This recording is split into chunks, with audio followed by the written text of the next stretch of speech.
میرے ایک افسر اعلیٰ نے ایک دن مجھے اپنی بارگاہ خاص میں طلب کیا اور ایک دو فائلوں کا حال پوچھنے کے بعد میری غیر سرکاری مصروفیات پر چہ جبیں ہوئے معاشرے میں شاعر کی اوقات پر روشنی ڈالی۔ خلاصہ گفتگو یہ کہ ملک میں شاعر کی حیثیت وہی ہے جو جسم میں اپینڈکس کی بے فائدہ مگر کبھی کبھی سخت تکلیف کا باعث۔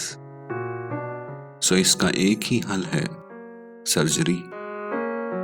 چشم تصور سے میری شخصیت کے اپینڈکس سے نجات پا کر کچھ شگفتہ ہوئے، پھر گویا ایک آئیڈیل افسر وہ ہے جس کا کوئی چہرہ نہیں ہوتا، پہلے اس کے ہونٹ غائب ہوتے ہیں، پھر آنکھیں، اس کے بعد کان، آخر میں سر۔